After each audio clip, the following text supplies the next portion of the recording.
Formas de Killing Cartan.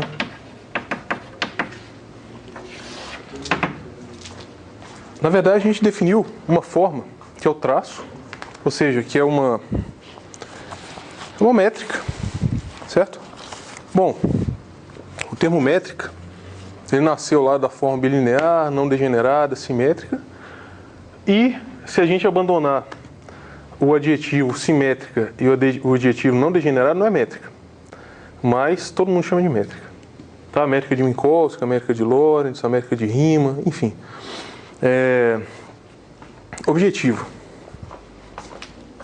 Definir. Bom, a gente viu que o produto interno entre representações, ou seja, matrizes, era nada mais do que o traço dessas matrizes. Em particular, quando essa representação é a adjunta, que a gente sabe, que está ligada ao computador, a gente chama de forma de Killing-Cartan. Então, o objetivo dessa aula é ver o que o SL2 tem a ver com as partículas, no sentido de que tudo que a gente precisa saber sobre as partículas, hadrons e baryons, estão associadas a esses computadores aqui. X com Y é menos 2Y, H, e Y com H é menos 2Y. Tá? Eu vou mostrar também que a forma bilinear é antissimétrica em relação à adjunta. A gente vai descobrir, né, a gente fala lá que os quarks têm carga 2/3, menos 1/3, 1/3, menos 2/3,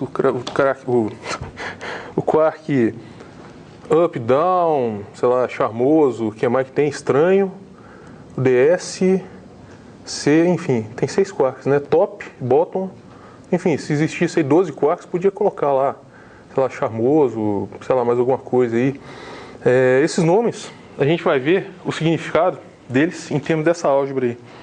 Eles vão ser, bom, a gente definiu, na verdade a gente sabe que L+, L-, operadores de escada, são L0, o L mais ou menos com o L0 é mais ou menos 2L mais ou menos. A gente sabe disso, né? Dado um certo... Isso é a mesma coisa, é a mesma representação da álgebra SL2.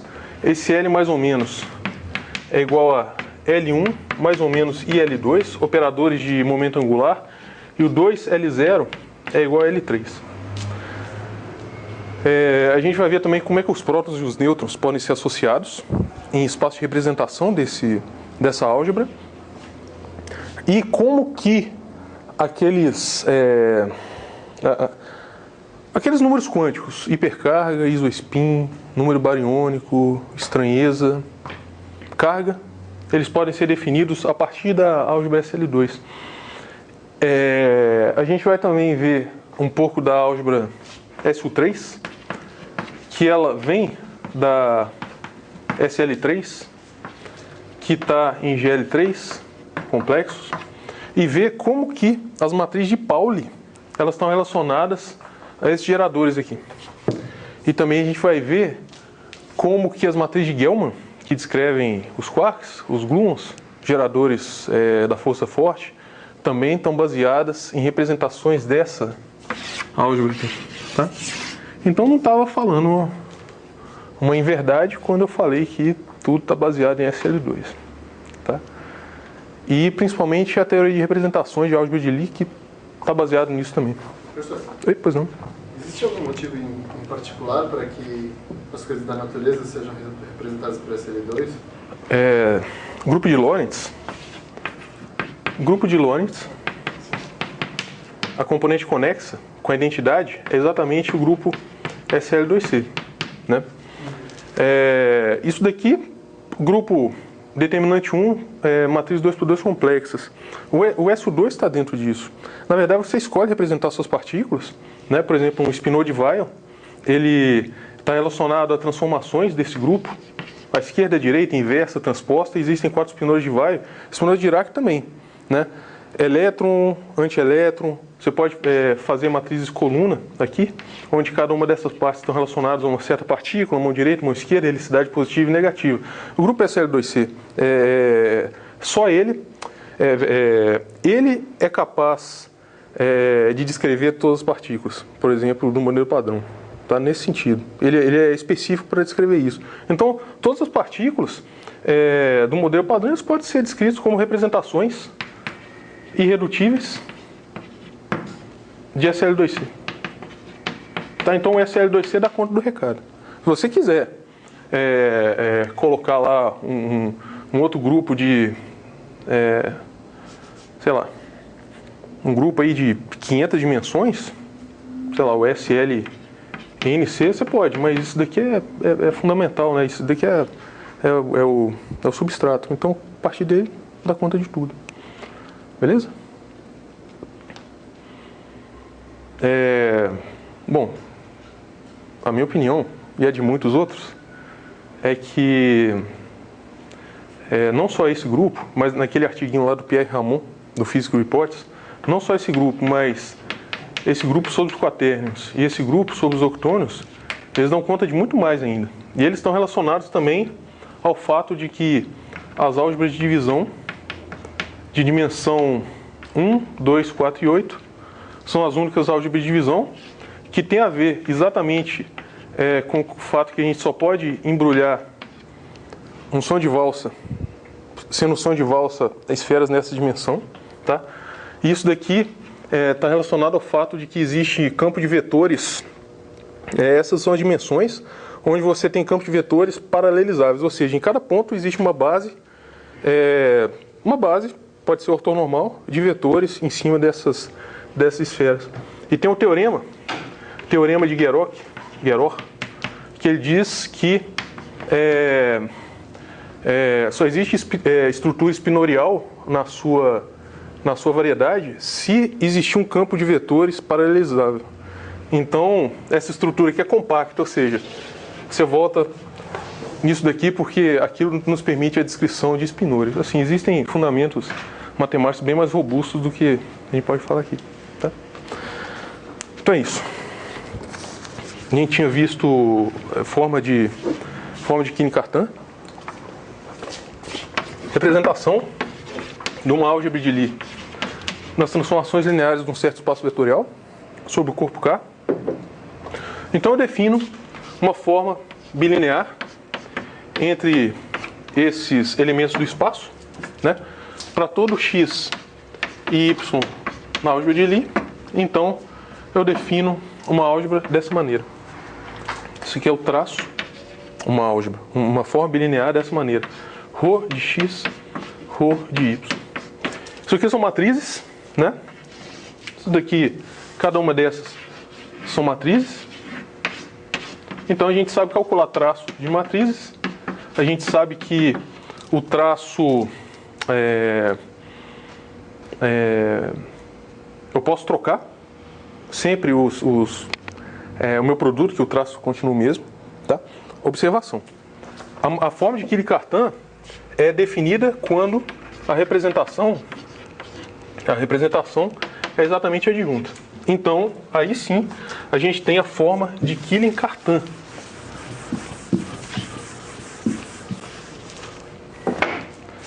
Então, a forma de Kini-Cartan é definida como sendo o traço da adjunta de x, adjunta de y, tá? Para todo x e y na álgebra. Todo x e y na álgebra. Então, portanto, isso daqui é a forma de Kini-Cartan.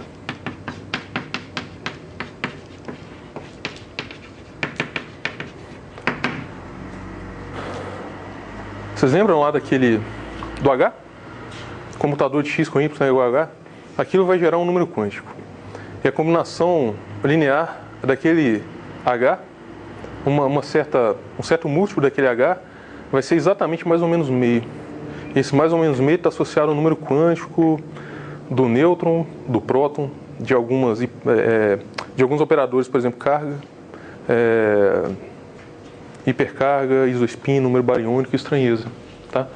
Então, isso eu vou mostrar daqui a pouco, que exatamente eu posso definir duas álgebras SL2. Eu posso definir uma álgebra, que eu vou chamar de E1. O que eu vou chamar?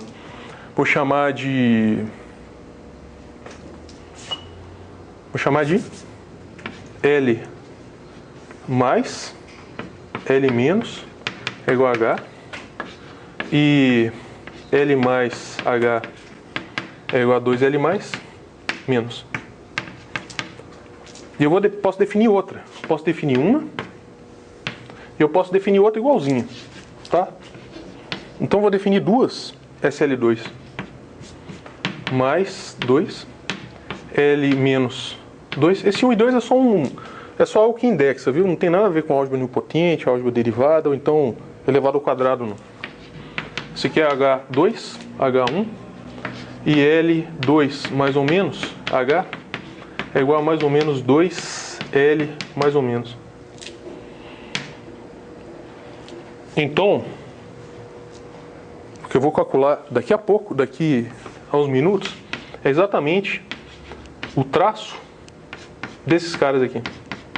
Eu vou provar que que esse traço é zero, ou seja, eles são ortogonais, ortonormais, além disso, mediante aquela definição.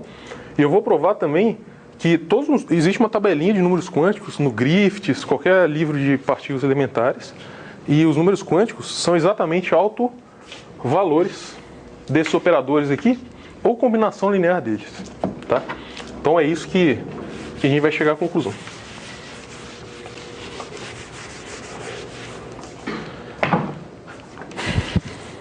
Tá. Forma de Cartan-Killing. Primeiro eu vou mostrar. Bom, a gente pode mostrar um certo resultado. O resultado é o seguinte: para todo x, y e z na álgebra, então a gente tem que essa forma ela é antissimétrica mediante a aplicação do comutador em elementos. Então isso sempre é válido. X, y, xz. Olha, eu poderia, para facilitar a visualização, eu poderia escrever isso como adjunta, tá? Mas vamos deixar assim. Rho é a representação. Toda representação é homomorfismo. Né? A gente sabe que se Rho é representação,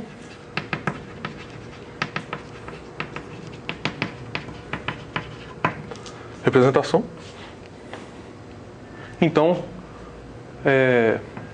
ela é homomorfismo, ou seja, isso sempre ocorre. Tá? Ou seja, Rho é homomorfismo.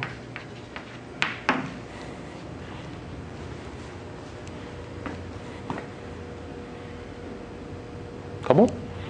Então, o que a gente pode mostrar aí?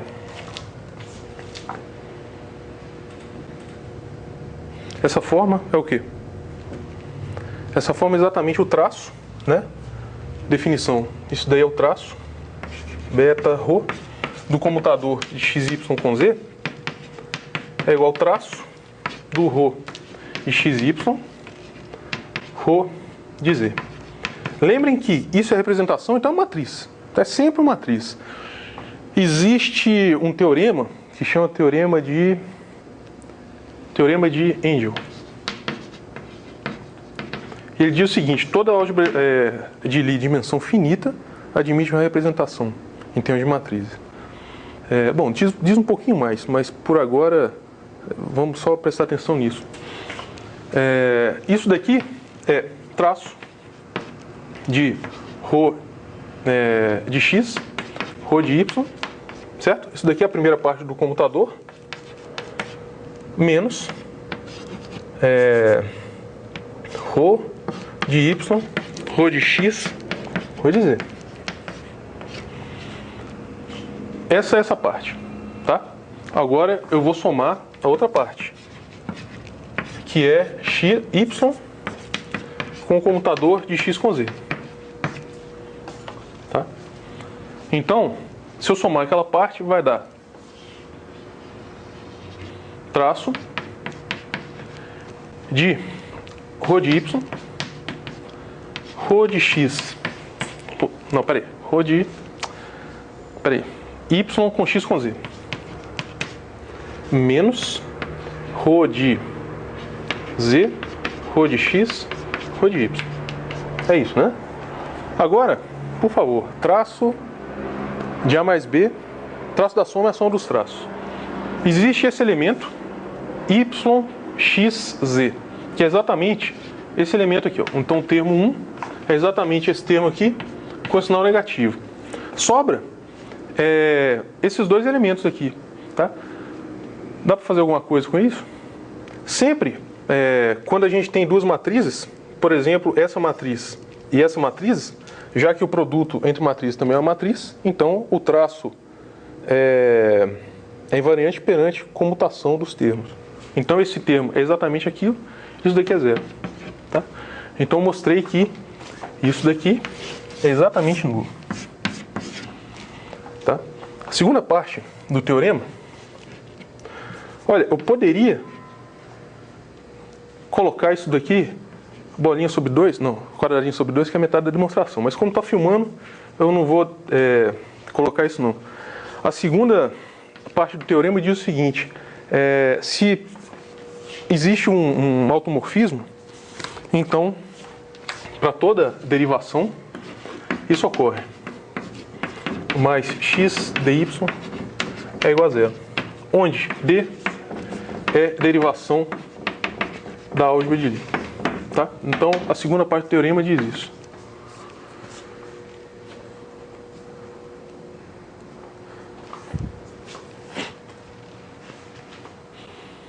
Pessoal, vocês lembram que a gente provou que eu falei para vocês guardarem na memória aí que o traço, não, a gente provou que a adjunta da derivação de um elemento é o comutador entre a derivação e a adjunta do elemento. A gente provou isso em alguma aula atrás, tá? Então eu vou utilizar essa propriedade e fazer a conta. dx com y mais a forma de Killing-Cartan entre x e dy, quanto que é? Definição. Isso é o traço de quê? Da adjunta de dx com a adjunta de y, certo?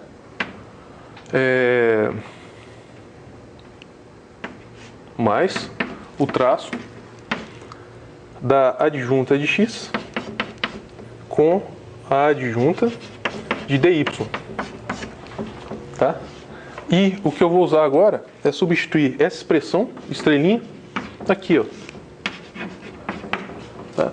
Então eu vou substituir essa expressão estrelinha aqui para ver o que dá, tá bom? A gente sabe, isso daqui é o traço D. Comutador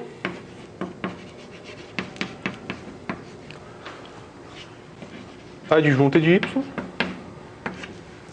mais o traço de adjunta de x, comutador de adjunta de y. Pessoal, sem isso, quem achar que está gastando muito grafite aí ou caneta, sem isso a gente não consegue definir os números quânticos. Tá? Então, exatamente por isso que eu estou fazendo. Traço desse camarada aqui. Vamos abrir. Isso daqui é traço da derivação. D adjunta de x, adjunta de y. Menos adjunta de x, derivação, adjunta de y. Tá, isso daqui são matrizes. Mais traço da adjunta de x, derivação, adjunta de y, menos adjunta de x, adjunta de y, derivação. Agora, esse termo daqui, do meio, ele vai embora com esse daqui, porque o traço da soma é só um dos traços. Então, esse termo, ele vai embora. O que sobra são aquele termo e esse termo daqui, ok? A gente sabe que o traço, ele é o mesmo perante permutações cíclicas, então isso daqui é zero. Tá bom? Então essa é a segunda parte do teorema. Eu só vou, para entrar lá nos hadrons, nos pions, nos kaons e depois nos quarks, eu vou somente definir duas coisas, não definir, falar dois resultados importantes e depois mostrar um resultado de álgebra linear.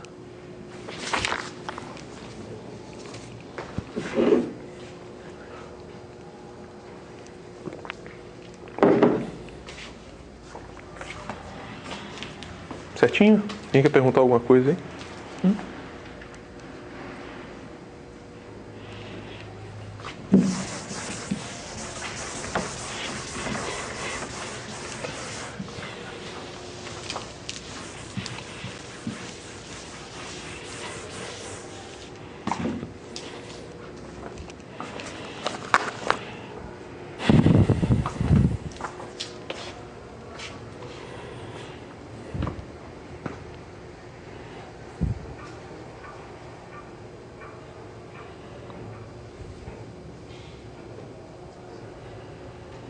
Pessoal, tem um teorema que eu não vou demonstrar agora, que é o seguinte: G é solúvel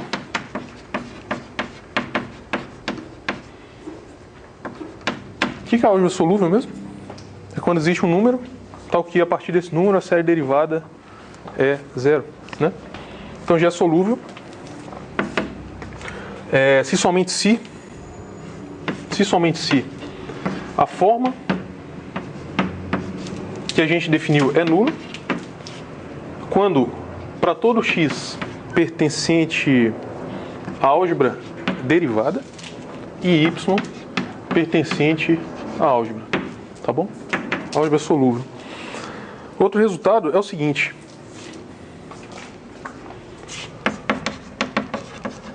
outro resultado importante que é o seguinte: uma álgebra é semisimples,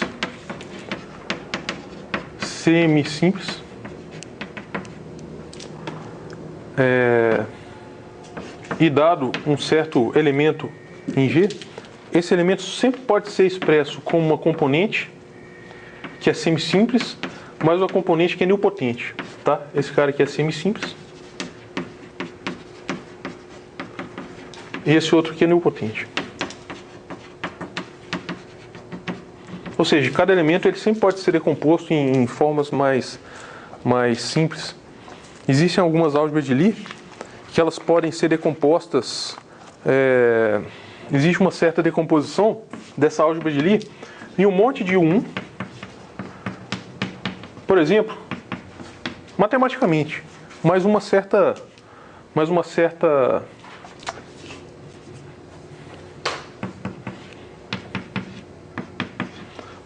álgebra aqui menor, ou seja, você decompõe uma álgebra que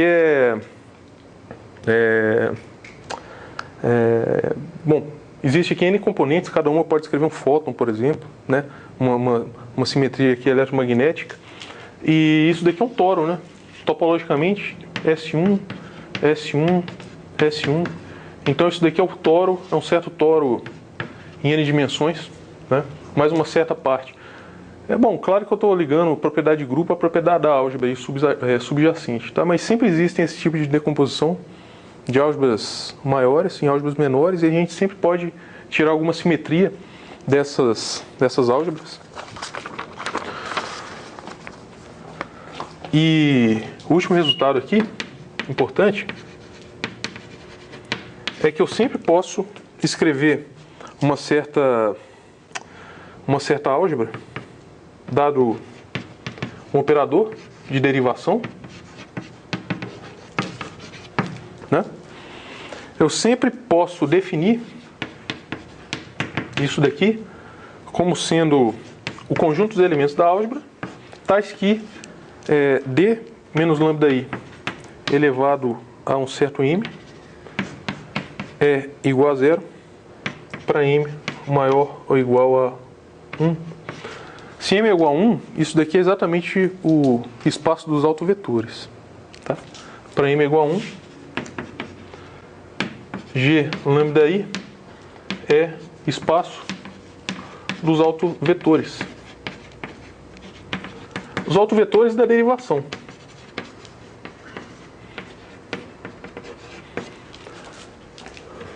Ok? Se m maior que 1, a gente lembra lá de álgebra linear que isso sempre bom, se a gente não tem uma base de autovetores, a gente sempre pode achar uma base de autovetores na qual a matriz é diagonal ou, na pior das hipóteses, de Jordan, né? Então isso daí é decomposição em espaços que são autovetores, espaços de autovetores. E eu sempre tenho essa decomposição aqui, ó. A minha álgebra, ela pode ser sempre expressa como uma soma de álgebras menores e o comutador entre essas álgebras satisfaz essa propriedade, lambda I mais lambda J. Esse resultado vai dar origem à classificação das álgebras de Lie semisimples. Ou seja, uma álgebra de Lie, ela pode ser decomposta em partes menores, onde essa decomposição ela admite uma certa graduação, dado por aquele comutador. Tá? E essa decomposição é oriunda do operador de derivação. Tá? Então, a gente fala que a álgebra, a gente pode cindir a álgebra em componentes menores. Bom, e os quarks, hein? Seria bom falar dos quarks. Antes disso, só mais uma coisa, uma definição.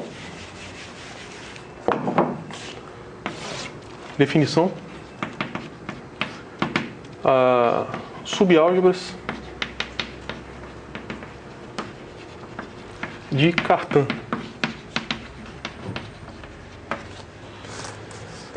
Uma álgebra subálgebra de Cartan, H dentro de G, é subálgebra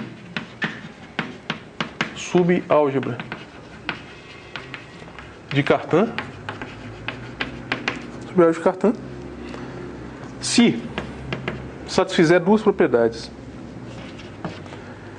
H é nilpotente e toda vez que se x comutador com H está em H, ou seja, se H for ideal, necessariamente o x está em H. Tá? Ou seja, isso daqui é chamado normalizador. Tá? Ou seja, isso faz com que existe uma componente da álgebra que é normal. Então, sempre que essa subálgebra ela não é ideal, porque se fosse ideal, qualquer elemento de G estaria em H. Tá? Mas, ou seja,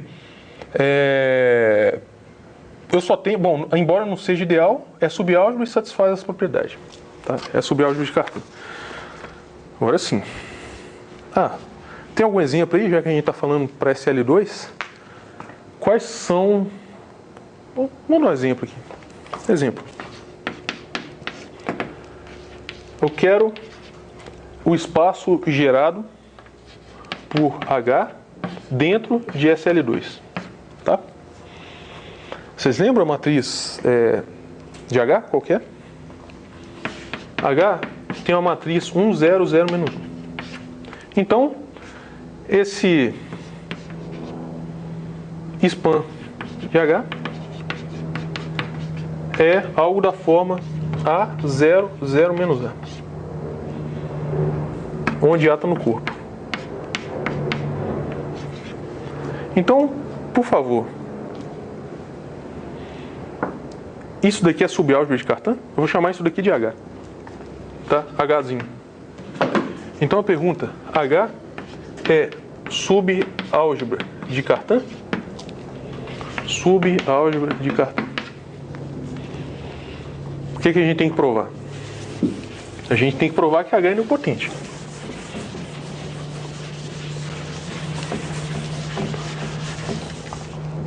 Nilpotente, né? A série central descendente, isso daqui é G, G2 é o comutador de G com G. Bom, isso daqui não é nilpotente, porque isso daqui é o próprio H, naquele caso. Só que o comutador de G com G é dado por quê? Dado duas matrizes, B0, 0, menos B, menos B0, menos B, A0, 0, menos A. Matriz diagonal, multiplicação do subespaço, né? Então vai dar AB menos BA e o último elemento vai dar AB menos BA. Isso daqui é 0. Tá? Então isso daqui é 0. E GK é igual a 0 para todo K maior ou igual a 2, natural. Tá? Então, a propriedade 1 é que H é nilpotente. Pessoal, só uma coisa aqui. É melhor, porque G a gente usa para álgebra, então vocês podem confundir com SL2. Vamos colocar aqui H, né? H2 é H com H. Tá certo? Agora, eu tenho o segundo passo. Segunda coisa que eu tenho que provar se é ou se não é, né? Então, toda matriz em SL2 dada X em SL2. Eu sei que, na pior das hipóteses, o X ela tem traço nulo. Então, ela pode ser expressa como C, D, menos C e E, por exemplo. Onde esses caras estão no corpo. Ok? Então, comutador de uma certa matriz com H é igual a comutador entre a matriz com um elemento daquela subálgebra lá, que eu não sei se é de Cartan ainda.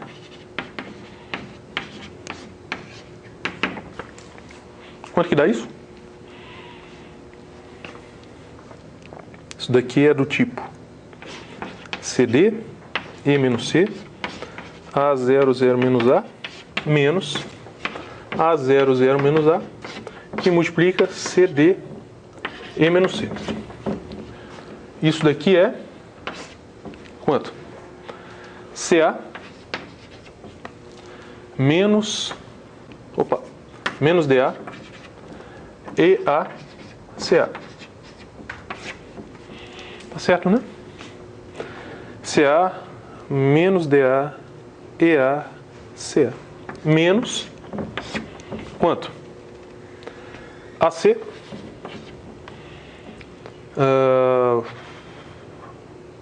AD. Depois menos AE e AC.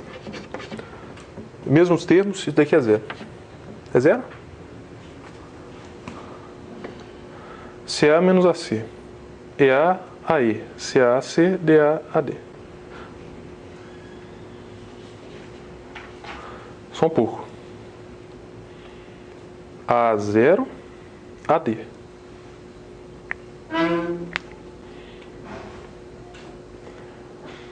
AC, AD, menos AE, menos AE, e que mais? AC. Beleza. Então, isso daqui é... Vou escrever lá.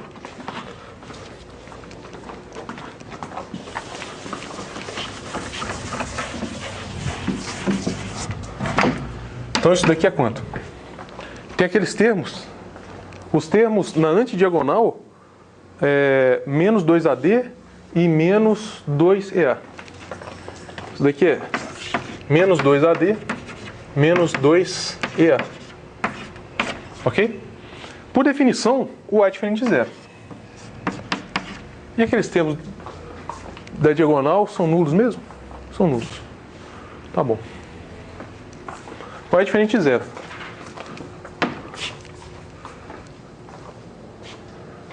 CD e menos C. CD e menos C. Ok. Pessoal, a definição de subálgebra de cartão é o seguinte. Se o comutador ele está em H, necessariamente o X tem que estar em H. Tá? Só que eu estou assumindo que isso tem que estar em H. Então isso deve ser essa matriz aqui que eu calculei, isso deve ser algo desse tipo aqui, ó, 0, 0, 0, 0. É a única maneira de estar em H. Tá? Se isso está em H, que é a única maneira, então, necessariamente, já que o A é diferente de zero, então o D é zero e o E é zero.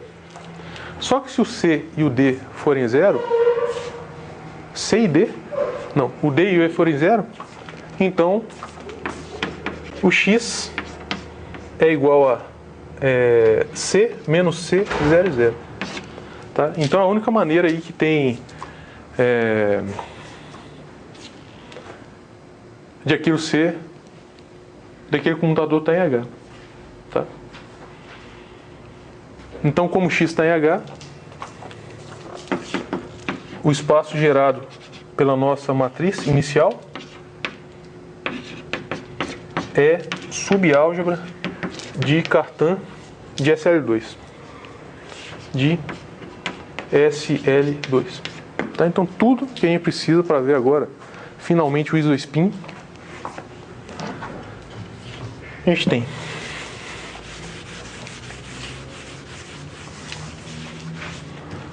Tá? SL2. Pessoal, essas subálgebras de Cartan, subálgebras de Cartan, elas que definem os números quânticos. Números quânticos. Tá? Então vamos começar. Eu tenho uma certa álgebra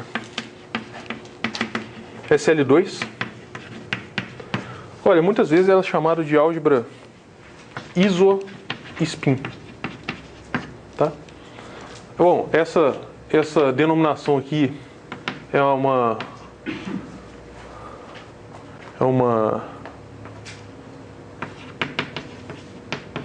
isotópico spin. Bom, essa notação para isotópico spin, eu vou definir a álgebra, a nossa SL2, tá?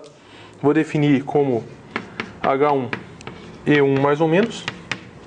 Isso daqui é mais ou menos 2, E mais ou menos. E E mais com E menos é igual a H1. Bom, olha, existe exatamente a transliteração aqui, ó. H1 é o nosso H. O E1 mais é o nosso X. E o E menos 1 é igual a Y. Tá? Só isso que eu estou fazendo. Os vetores da base, onde agem esses operadores, são chamados multipletos. Tá? Então, esses operadores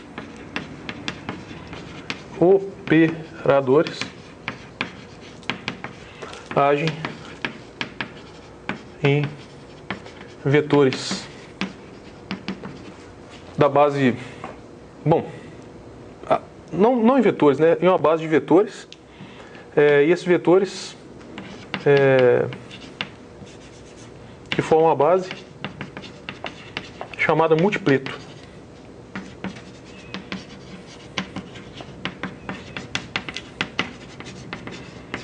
Multipleto.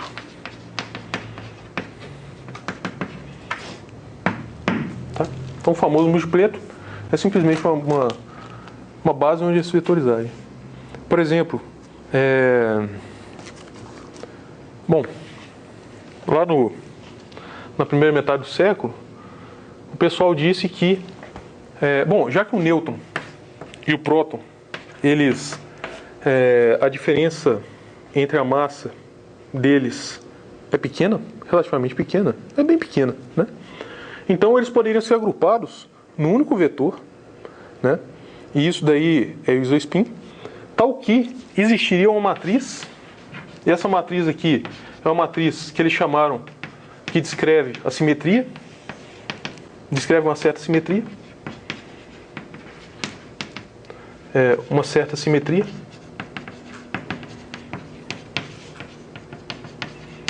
Tá?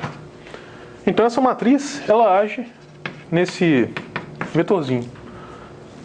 E esses caras também, eles são autovetores, cada um deles são autovetores dessa matriz, tá? E o isospin vem do fato de eu escolher um certo autovalor. Então um deles tem autovalor meio e outro deles tem autovalor menos meio. E o meio e menos meio, ele está associado justamente a esse operador aqui. Vamos fazer com calma isso, tá?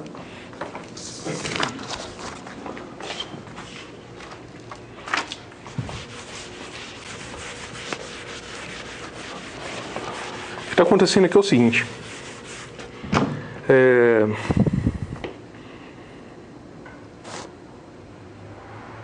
Tá. Uma observação é o seguinte.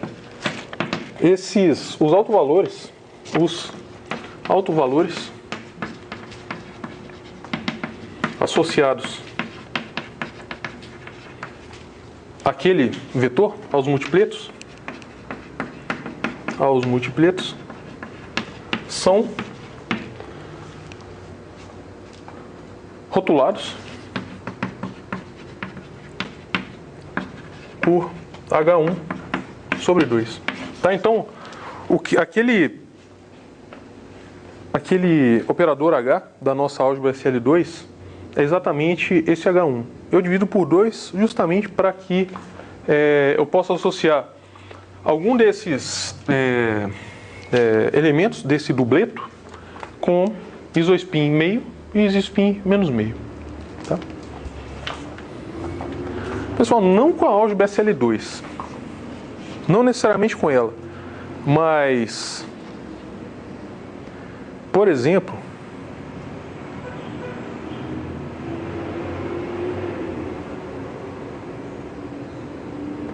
elétron e pósitron, eles também estão associados a spins de mesmo valor absoluto com cargas diferentes, né? E também estão associados a um certo operador, não necessariamente do grupo SL2, da álgebra SL2. Pessoal, além do chamado aí de isospin, eu quero introduzir um certo número quântico. Além do isospin, a gente quer introduzir um outro número quântico. Tá? Então, eu vou introduzir outro operador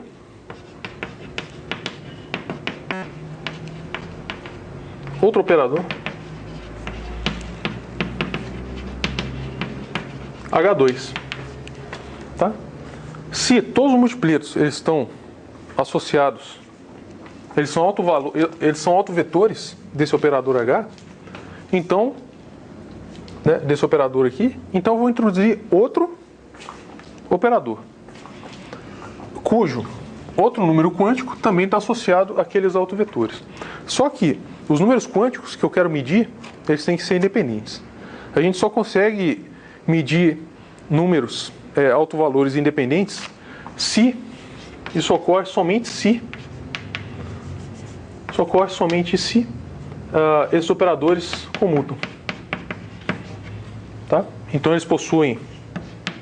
eles são simultaneamente diagonalizáveis e eu tenho conjunto de autovalores simultâneos para ambos os operadores. Tá? Bom, se eu estou introduzindo outro operador, então eu vou introduzir também uma outra álgebra SL2 da seguinte maneira. Bom, ipsis literis, que é mais ou menos 2 e mais e menos é igual a H. Tá? Vou introduzir essa álgebra.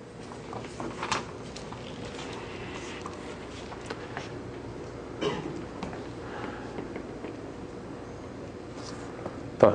Então, olha só, eu tenho duas álgebras SL2 independentes.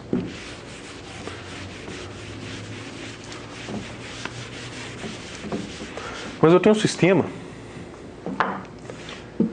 de duas álgebras SL2. Só que eu ainda, para definir meu sistema completamente, eu preciso saber qual que é a relação de comutação da sobreposição entre esses operadores. Tá? Eu sei que existe essa relação de comutação. Eu sei que existe também essa relação de comutação. Mas eu quero saber quais que são as relações de comutação entre E mais ou menos I, H, J, para I diferente de J. Ou seja, eu sei que aqui existem duas álgebras SL2, mas eu posso me perguntar se existe também uma relação entre essas duas álgebras. Tá? Uma relação entre si. Eu posso... Bom, eu não sei o que é, mas necessariamente ele tem que ser uma constante, que eu vou chamar assim, E mais ou menos J. Tá? Vou assumir que seja isso. Para I diferente de J, E mais ou menos HJ é igual a um certo AIJ. Tá bom. Bom, esses AIJ, eles não podem ser nulos. Se eles fossem nulos, eu teria também autovalores associados. Se ele fosse nulo, isso daqui comutaria. Se comuta, então esses operadores são simultaneamente diagonalizáveis, ou seja, existe uma base de autovetores na qual é base simultânea para cada um desses operadores. E isso não pode ser porque esse operador aqui, ele conserva um número. Vocês lembram lá? Que o H multiplicado por um certo vetor é igual a lambda que multiplica esse vetor. Só que esse é mais ou menos, são operadores de escada. Então, eles são algo do tipo lambda mais ou menos 2 psilambda. Tá? Então, bom, existem argumentos também experimentais, observacionais das partículas. Não vou entrar em detalhes agora não. Estou preocupado com a estrutura algébrica. Esses AJI não podem ser nulos, tá? Não podem ser todos nulos. Bom, na verdade dá para calcular esses AJI. Bom, quando I é igual a J, a gente tem exatamente as relações de comutação, né? Então, quando I é igual a J, então a gente recai naquelas álgebras e a JI é igual a 2. 2. Certo? Porque a gente tem que cair naquelas álgebras lá.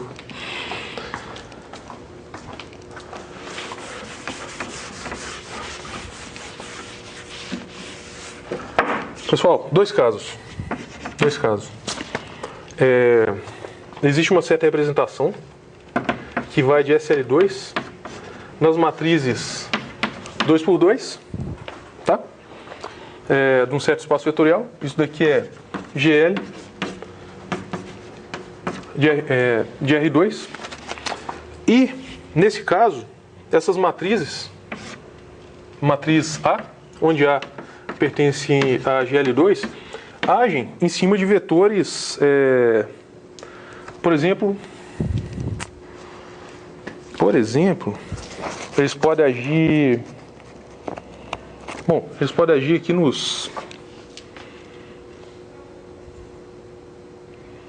eles podem agir nos pions.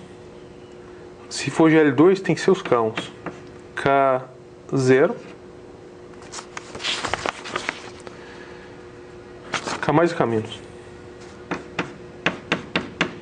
Tá? Cada um desses caras aqui são os Kons. E esse cara aqui, esse objeto é um vetor. Vetor que carrega a representação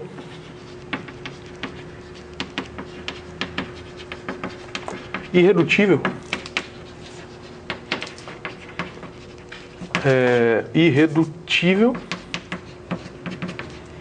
de verdade, abreviado como IREP, de SL2. Tá? Então essas matrizes agem nesse caos. Essa matriz agindo no K+, dá meio de K+. E agindo no K-, dá menos meio de K-. Então a gente pode falar que essas partículas, elas são autovetores, tá? E associadas a esses autovalores. Um outro exemplo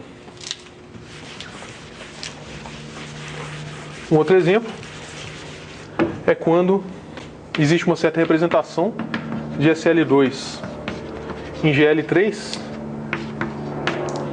e aqui existe uma certa matriz B está em GL3, e esse B age em certos vetores π+, π- e π0, onde esses índices são mais nada do que os autovalores associados a cada uma dessas partículas.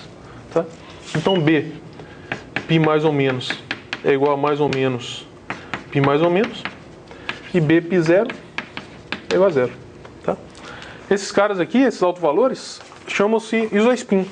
E aqueles autovalores também são os valores do isospin associado a cada partícula. Tá?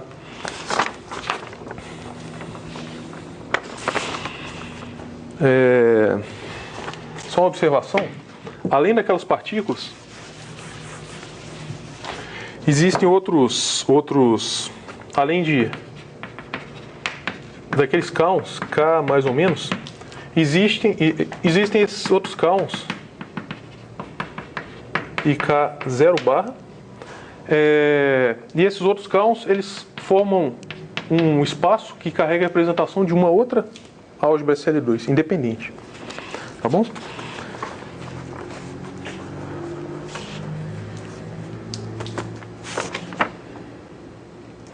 Vamos chegar lá nos números quânticos e vamos chegar na representação dos quarks. Pessoal, a última conta que a gente vai fazer, a gente tem que utilizar a identidade de Jacobi. Tranquilo. Para definir, eu precisava definir só uma coisa, né? Antes.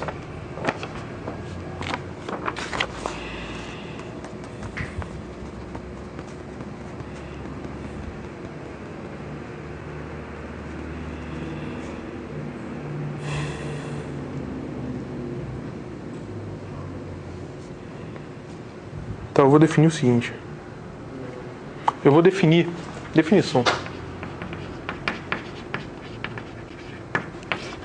Eu vou definir um elemento que eu vou chamar de θ, um índice qualquer, definido como comutador entre mais ou menos 1 e 2, tá? Entre esses dois operadores. Olha, são aqueles geradores x, y da primeira SL2 e o gerador XY da outra SL2. Só que esses caras são independentes. É simplesmente uma notação. Tá bom? O que eu vou fazer aqui é o seguinte. Esses operadores, eles também vão ser operadores escada. Escada.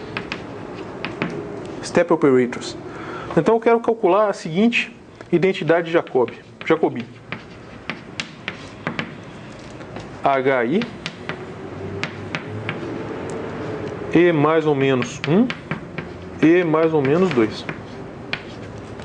Utilizando a identidade de Jacobi, isso daqui é menos E mais ou menos 1 E mais ou menos 2 com HI. Menos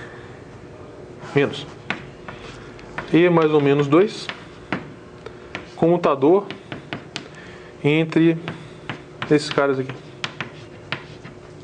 Tá bom?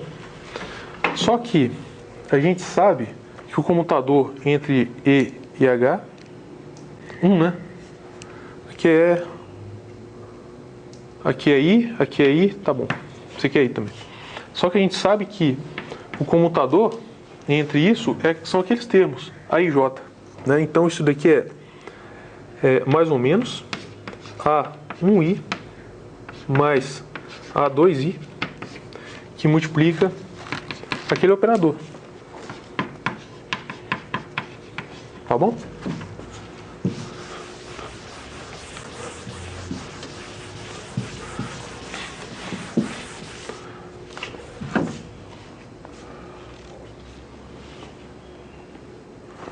Ok.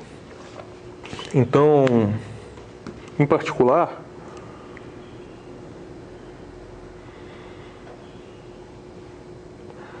tá, esse aqui é 1, né? Aqui é mais ou menos. Pessoal, em particular, agora a gente tem que calcular esse comutador aqui, ó, com esses sinais aqui opostos.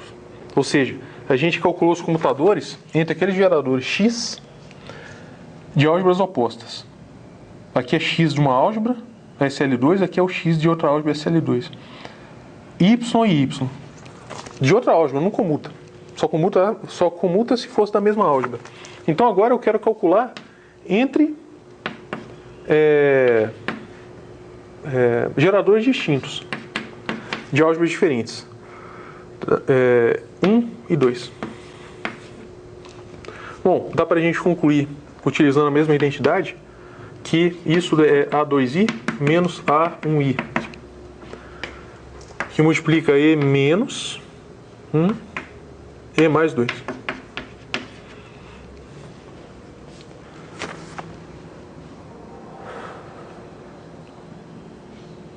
A gente pode definir o seguinte. Eu posso definir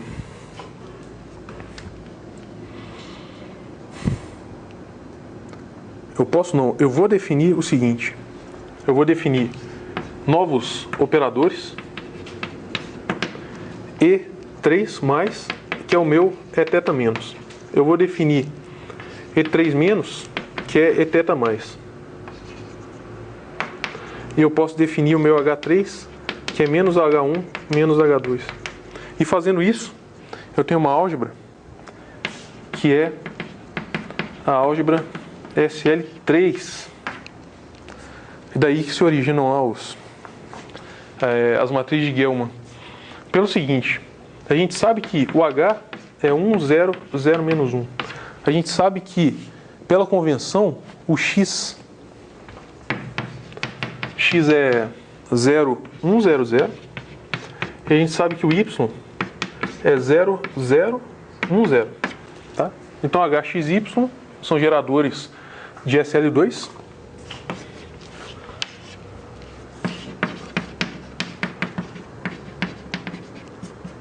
Ok? E, se a gente utilizar aquela definição, então,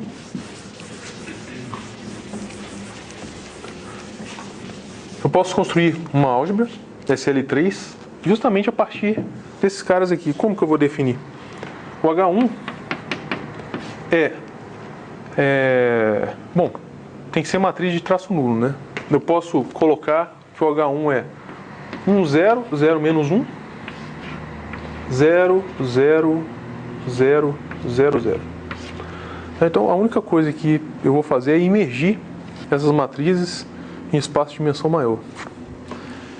O E mais 1 é 0, 1, 0, 0.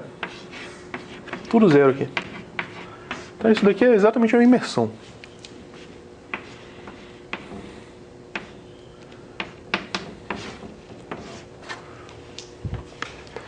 E a outra vai emergir aqui, ó.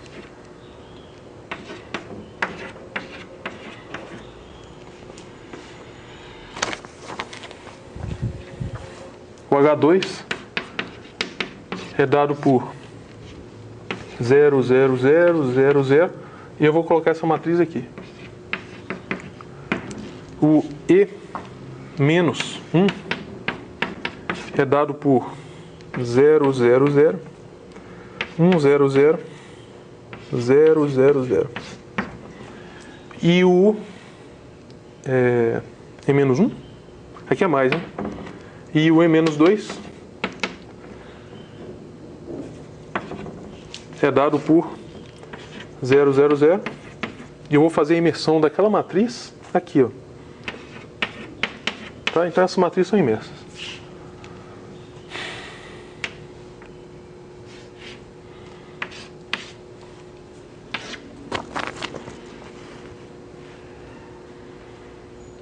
Pessoal, tem uma revista aí chamada Classic in Quantum Gravity, que alguém publicou um paper lá, e outrem fez um discurso de umas 20 páginas falando que tinha uma conta lá que estava errada. Aí o primeiro replicou, porque esse cara que tinha reclamado lá que um paper de 20 páginas mostrando por que o artigo do primeiro estava errado, falou assim: olha, os caras consideram que uma variedade está mergulhada na outra.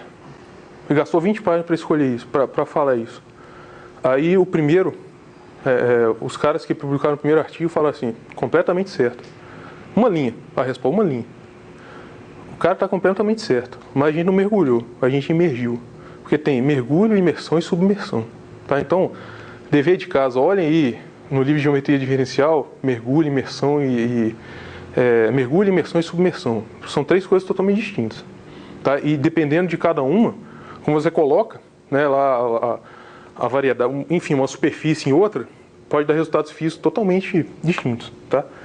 Mas, bom, se o cara que falou lá, teve o trabalho de escrever 20 páginas falando que o trabalho de outro estava errado, poderia ter economizado aí semanas de vida apenas sabendo esse conceito. Então, mergulho, imersão e submersão, por favor, estudem isso. Mas a resposta do autor foi exatamente uma linha, assim, publicado um artigo de uma linha. O outro autor está corretíssimo, mas a gente não mergulhou, a gente imergiu. Então vamos lá.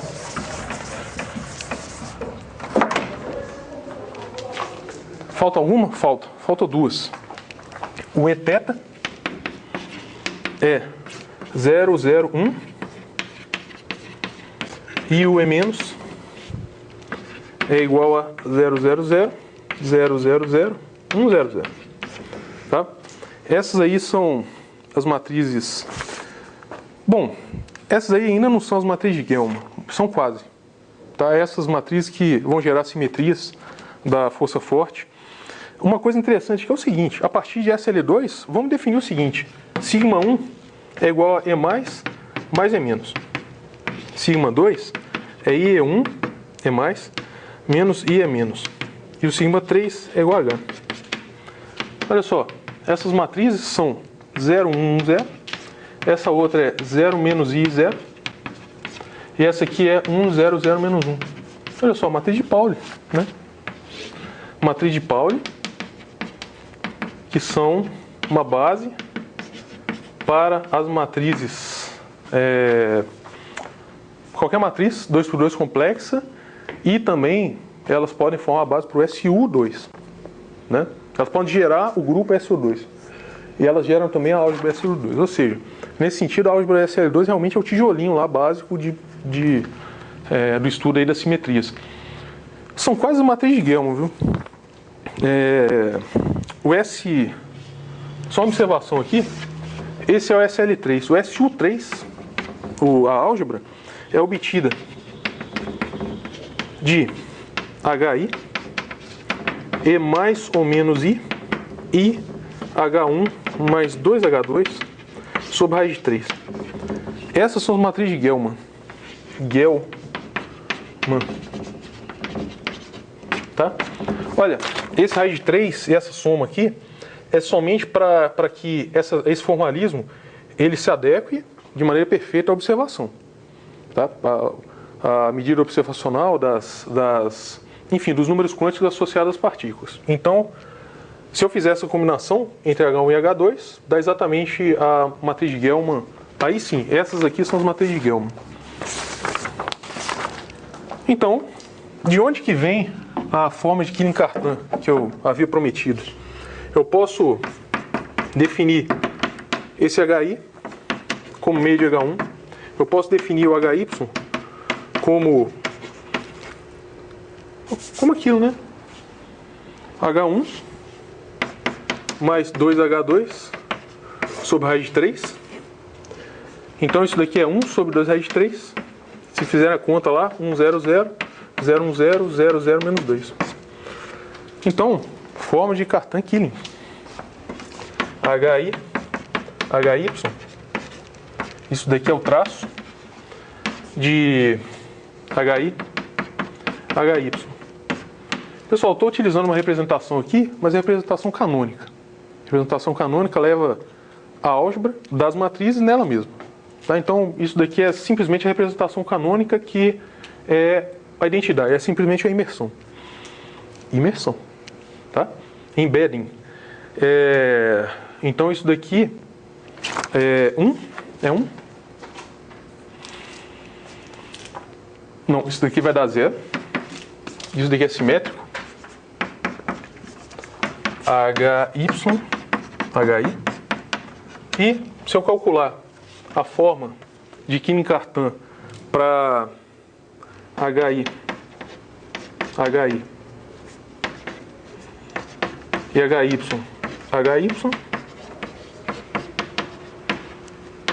isso daqui vai dar meio.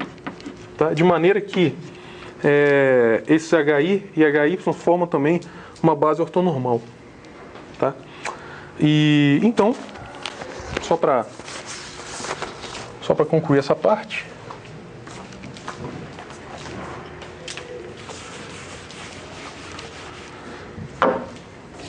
eu defino esse I, que é o meu isospin. Eu defino esse Y,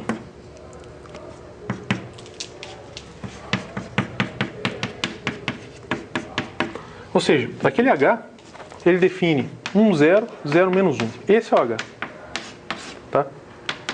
Esse H, ele age num certo vetor. Então, isso daqui é 1, 0, 0, menos 1, agindo nesse vetor. Que dá 1. Bom, na verdade é meio, né? Meio. Isso daqui dá meio. E se eu fizer agir esse operador num outro vetor, próton e nêutron, isso daqui é meio, 0, 0, menos meio, 0 e nêutron. Isso daqui dá menos meio N0. Tá? Então, nesse sentido, os prótons e os nêutrons são autovetores daquele operador. Certo? Por exemplo, como que a gente define massa? Massa, quantidade de... Massa é o que mesmo? Quantidade de bolinha. Não, bolinha é átomo, né? Bolinha é átomo, quantidade de partícula, enfim, matéria. Massa é o que mesmo? Massa, enfim, tem massa inicial, tem massa... enfim. A massa, eu posso falar para vocês que não existe a definição de massa condizente. Tá? Existe um problema da energia no universo. Esse problema ele foi quase que totalmente resolvido pelo Item, o historiador que ganhou a medalha Fields. Ele, em 1981, ele tem um paper relativamente fácil, aí, quem sabe, Relatividade Geral e Gravitação, livrinho lá primeiro livrinho lá de Relatividade e Gravitação, do Einstein, por exemplo, lê esse paper. E ele mostrou que existe uma maneira de contornar o problema da energia negativa, mas massa é difícil até hoje definir. Ela foi definida como alto valor do operador energia-momento, mas é incrível, né, a gente pensar que hoje a gente tem problema em definir massa, né? E então, bom, vocês podem estar se perguntando, próton e nêutron, a gente é formado de próton e nêutron e tal, desde o início lá do universo, mas em termos de isospin, eles são simplesmente componentes de um certo vetor, e eles são autovetores associados a um certo alto valor, tá? O nêutron meio, e o próton meio, e o nêutron menos meio. Então a gente pode definir isospin, que é exatamente o nosso operador. Eu posso definir hipercarga também. Hipercarga como sendo 2 raiz de 3 HY, que é, bom, e a carga mesmo. A carga que a gente toma choque, né? Se existir um monopolo no universo, se acharam lá um monopolo, ou seja, se eu partir um ímã em dois e de alguma maneira isso só der o polo norte ou sul, então prova que a carga é quantizada. Senão não prova que a carga é quantizada. Mas obviamente a gente sabe que ela é quantizada, só existem valores, enfim, inteiros da carga, né? Mas se existe um monopolo, aí sim a carga é quantizada. A carga, que a gente toma choque lá, é isospin mais meio de Y. Então, a partir da álgebra SL2, a gente pode definir todos os números quânticos das partículas. E eu posso fazer uma pequena tabela aqui. H1, H2, I, Y, Q. E esse número aqui, que é a estranheza. A estranheza é o Y menos o B. B é o número bariônico.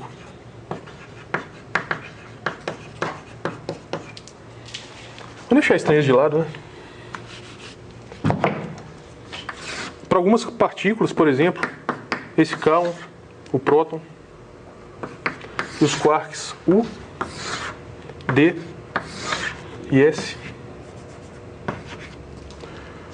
1 menos 1, 0. 0, 1, menos 1. Meio menos meio, 0. 1/3, 1/3 menos 2/3. 2/3 menos 1/3, menos 1/3. 0, 0, menos 1. 1, 1, meio.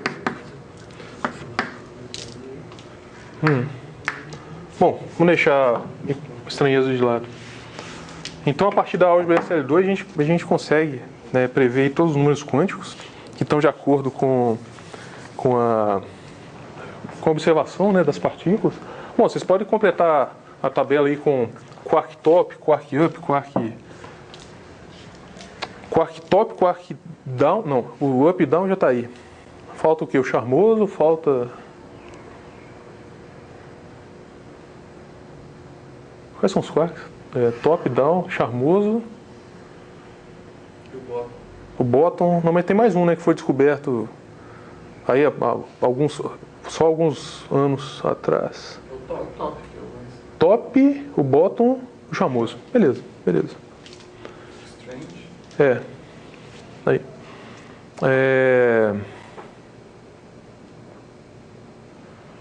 Bom, existe toda uma zoologia aí pessoal dava prêmio Nobel em 1960 para quem descobrisse partícula elementar. Depois dava prêmio Nobel para quem não descobrisse, né? Porque já tinha umas 300, ninguém aguentava mais. Então, bom, tá aí. Tinha mais uns resultados finais aí sobre derivações. Tá bom, vou só anotar aqui, eu deixo lá na lista, que só um teorema aí importante, que diz o seguinte: D de G em G é derivação,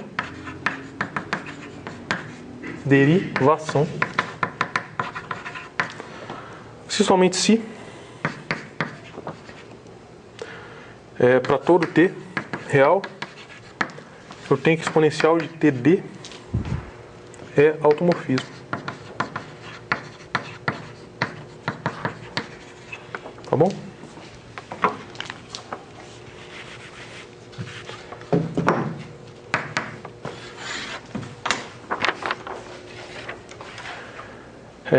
Bom, isso aí está relacionado de alguma maneira à propriedade, como passar da álgebra de Lie ao grupo de Lie, mas para estudar grupo de Lie tem que ter um pouquinho de variedades. A gente tem que fazer um pouquinho de geometria diferencial antes. E, bom, para finalizar aqui, eu queria dizer só que sempre tem aí uma briga entre matemática e físico, entre físico e física experimental, enfim, sempre existe uma certa briga entre qualquer grupo de...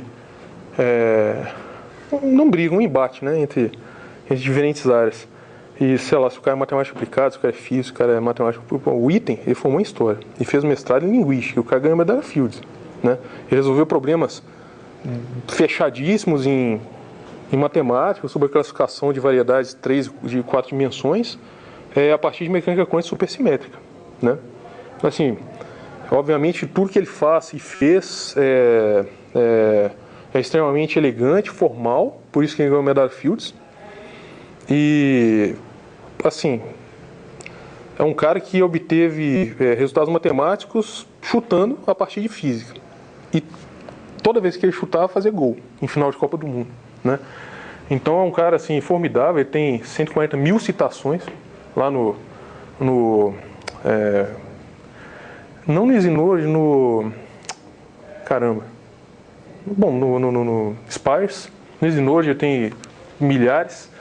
E, bom, ele, pra mim, é o cara que, pra parar com esse preconceito, isso, assim, se tiver preconceito, não, o cara é físico, o cara é matemático, você cala a boca, você cala sua boca, então eu tinha que calar a boca do Witten também, porque o cara é historiador, né? Não, cala sua boca porque você, enfim, é um historiador. Eu lembro que eu vi uma palestra dele no Congresso Internacional de Física e Matemática no Rio, em 2006. Teve 2 casos interessantes. Foi um cara lá, assisti a palestra dele, é uma palestra totalmente aberta, viu? Aberta realmente para a comunidade. E foi lá o advogado fez uma teoria lá, sei lá, perguntou para o Witten. O Witten deu uma palestra de 2 horas, sem nenhuma fórmula, falando sobre as simetrias do universo e tal. Aí esse advogado perguntou para ele: não, você é historiador, você fez uma teoria igual a medalha Fields, você tem que dar importância para minha teoria também. Aí o Witten: I have no intellectual interest. Next? Ou seja, sempre tem essas coisas aí. Um outro caso interessante foi, no Congresso, o Witten estava lá sem crachá. Sem crachá, para entrar lá no Congresso, o Hotel Glória. O Hotel Glória já tem um monte de assalto, um monte de segurança lá na porta da plenária, 500 pessoas que ele ia dar palestra. Certo? Ou seja, o Witten tinha 500 pessoas e para ele dar palestra. Aí a gente lá do lado, tá, pô, o Witten, caramba, o Witten. Pô, assim, é sério, porque se o Witten, ele tá andando lá no Rio, sei lá, bala perdida, cara, já era, com teoria de cordas, tudo vai embora. Acabou a matemática e física teórica e acabou. Então, assim, foi perigoso mesmo. Mas tá lá no Hotel Glória e beleza, ele vai entrar na palestra, aí 2 seguranças lá falaram assim: cadê o crachá? Aí o Witten falou assim: não sei, o que esse cara tá falando, né? O segurança tava falando em português. Aí eu falei assim: pô, é o Witten. Aí que o Witten pode ser aí Fernandinho Beiramar, sem crachá ninguém entra não. Ou seja, aí depois eu falei pro Witten: ó, você tá na hierarquia abaixo de um traficante aqui do Brasil, que é o cara mais melhor aqui. Então, é isso aí. Pessoal, só para terminar aqui, Bom, acho que física de partículas aí já dá para vocês terem uma noção de onde que vem as simetrias com essa introdução. A parte matemática, depois de subálgebra de Cartan, basta um pouquinho de forma canônica de Jordan, e já dá para fazer classificações de todas as álgebras semisimples, e dá para vocês verem também todas as álgebras clássicas e excepcionais. Tá? Isso aí é o primeiro curso aí, bem avançado de álgebra de Lie. Assim, eu acho que vocês têm a ferramenta aí para encarar isso, e quem for fazer matemática também tem a ferramenta básica para fazer a teoria de representação. Para mim, foi um prazer aí ministrar isso para vocês, e espero que a recíproca tenha sido alfa verdadeira para alfa maior que 0 e menor que 1, tá? Pelo menos. Então, é isso aí. E, bom, você sabe meu e-mail, qualquer coisa que vocês quiserem perguntar depois aí, beleza? Então é isso aí.